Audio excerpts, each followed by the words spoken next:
So mamaya ubunahin muna natin yung ating itlog. Mainit na yung ating kawali.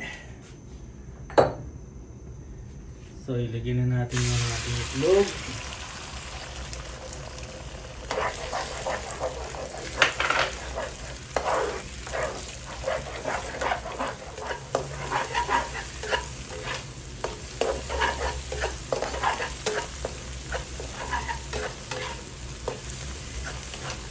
Dapat ganito lang ang kulay niya para hindi siya maganda siyang tignan mamaya.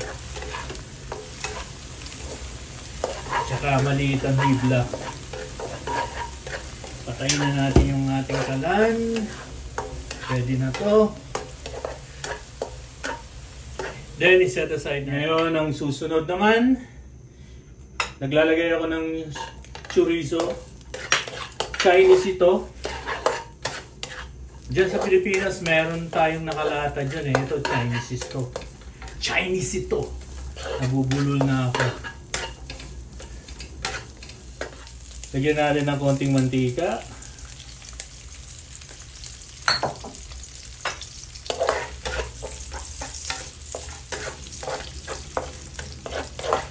Ngayon, isunod na natin yung ating gulay.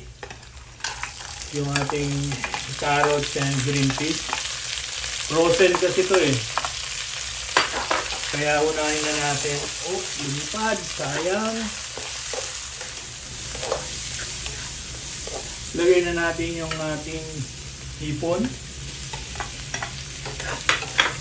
At saka yung ating sibuyas. Ah! Diba yan? Nagtatapon ako ah.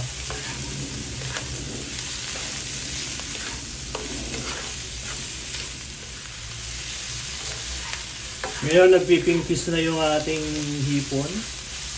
Ilagay na natin yung ating... Lagyan muna natin ng salt.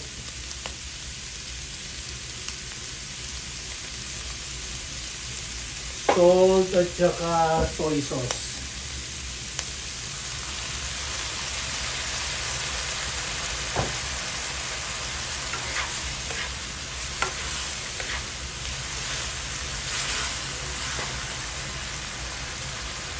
Tapos lagyan na natin yung ating kanin.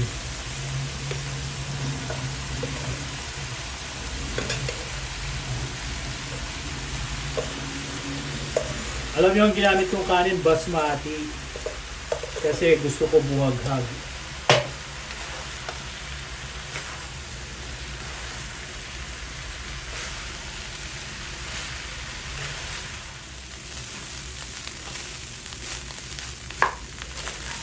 Ayun na.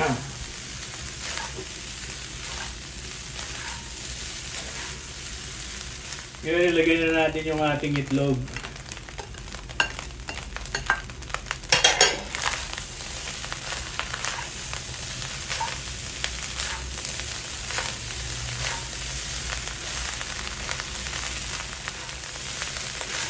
Mahirap talaga pag maliit ang kawali. Nagkakalat. Ngayon, ilagay na natin yung ating spring onion. Daon ng sibuyas. Oh, natatapon. Dami ko nang natapon ha. Okay, luto na to. Tignan niyo yung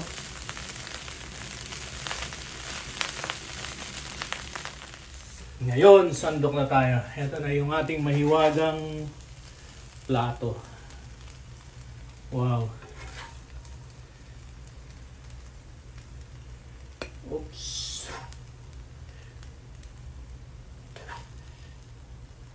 Hindi siya oily. Ayoko ng oily eh. Oh, ito na yung ating fried rice. Thank you for watching. Hanggang sa muli.